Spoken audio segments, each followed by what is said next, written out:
Hello.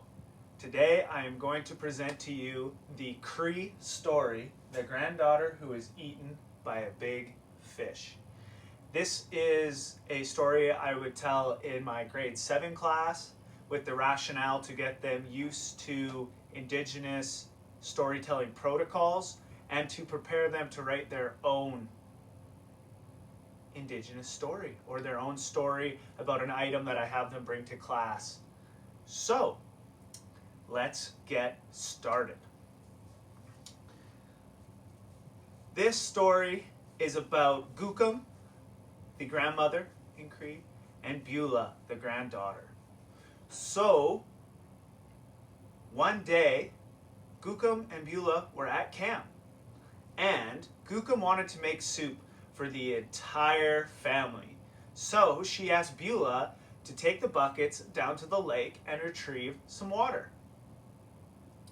Bigham made sure to stress to Beulah, who was a very curious young girl, that she shall not swim too far out into the lake, for there is a giant fish that would swallow her whole if she swam too far out into the lake. Beulah kind of shrugged off. Whatever, Bigham. I'll go get us some water. I can do it. So Beulah heads off, beat-bopping down the path with her buckets of water, and halfway down the path, a squirrel starts chirping at her. But Beulah knows she has to stay on the path and get to the lake and get water. She says, "See you later, squirrel. I don't have time for your squawking."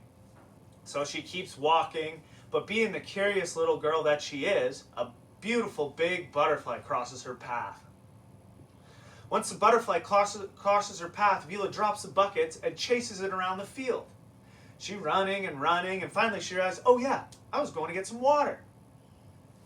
But now she was so hot. So she goes back to the path, grabs her buckets, heads down to the lake. She goes to the exact rock that Bigham showed her to get the water. Her feet are in the water, it's nice. She bends over, fills her buckets, hauls them back to shore. Once back on shore, she scoops out the sticks and debris that were in the buckets of water, and now she's ready to head back to camp. These buckets are very heavy. She picks up one bucket in each hand and is slugging them down the path along the lake. She makes it, pretty far before she realizes that she is very hot and very tired. So she lays down on a big rock beside the lake and takes a nap. She's napping in the midday sun and it's beautiful before she's struck awake by the squawking of a blue jay. She says, "Go away, blue jay, I was enjoying my nap." She sits up and realizes that she is hot. So she doesn't hesitate one bit because she thinks she's a pretty good swimmer, and she dives into the lake and she says, "I'm going to swim out as far as I can," totally forgetting what Bigham told her. Don't swim out in the lake. So she's swimming and swimming and swimming, hitting a straight up nice stroke, gets out to the middle of the lake before she realizes a giant silver flash underneath her. The flash goes by.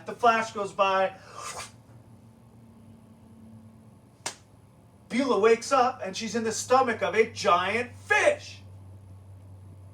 Now she's stuck between a rock and a hard place, or in a fish's stomach. Depends on how you want to look at it.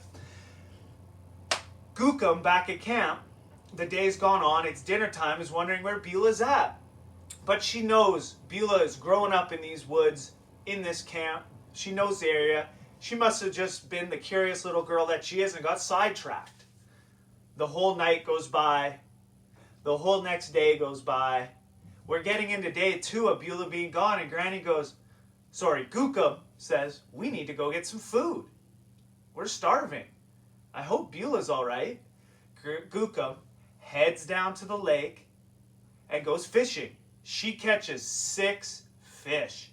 One of them is massive. She can barely get it back to camp, it's so big, and she thinks, I can feed my family for a whole week with this fish. So she puts them out on the processing table and starts gutting open all of these fish.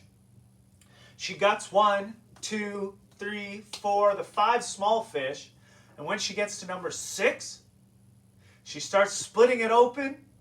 And what happens? Beulah comes bounding out of this fish's stomach, very alive, and going, "Grandma, Grandma, Gookum, you save me."